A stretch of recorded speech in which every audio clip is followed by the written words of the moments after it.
So this is the recap of the coaching session that I did after the Wills match against University of Manchester.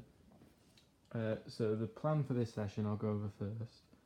It started off with a warm-up, which I allowed Will to conduct himself. He is a sports physiotherapy student, so he knows what is best for himself, and I trust his knowledge on that. So I decided to let him lead that part of the session. Also kind of gives him a bit of responsibility for his own learning kind of thing, as well as obviously putting stuff that he's learnt himself in a lecture to use, which could possibly help him academically. So then the drills were, I would have kind of little goals made from shuttle tubes, and I would simply lift he would come into the net and play either a shadow drop or kill. It was up to him which one he did.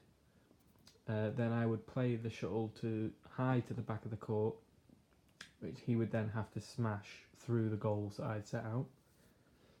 I set the goals out about, I think it was 1.5 foot wide at the corners of the court. I put them there simply to try and make him aim for corners, as that's what you're really meant to do. Smashing directly at your opponent isn't really going to win you too many rallies, especially in the game of singles, which is predominantly what Will plays. So I started the session off by doing it as kind of blocked practice. So I would keep playing the shuttle to the same place. I think I did 8 to his forehand and then 8 to his backhand, simply because that's just all the shuttles that we had that were any good to use at the time. And then we did this, I think, twice. I didn't really say anything to him while we were doing it, other than well done if he got it through the goals.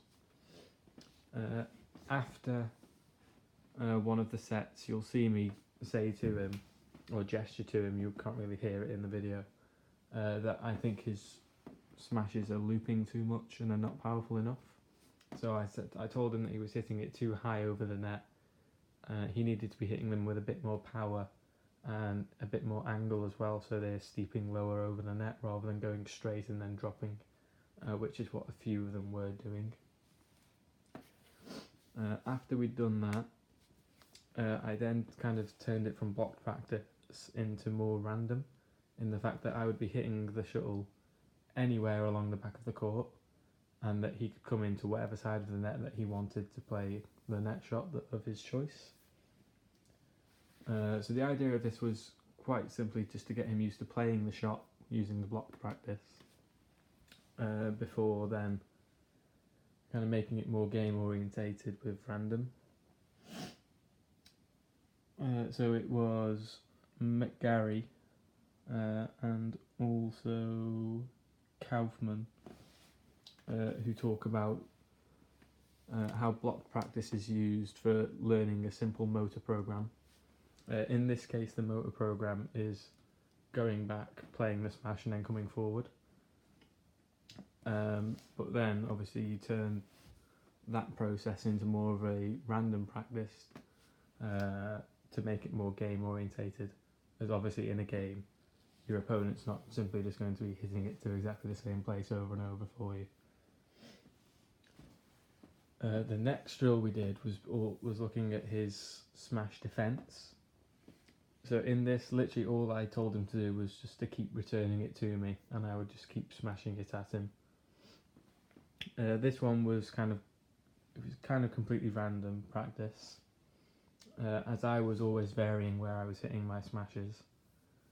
The idea, in the post-match analysis that I did of the game, I found that a lot of his smashes, his returns from smashes when he was lifting them, were landing fairly short in court. So the idea was his defence would become easier as he played better lifts to the back of the court. As he played them shorter, obviously my smashes would become more effective at him and make it a lot harder for him to return.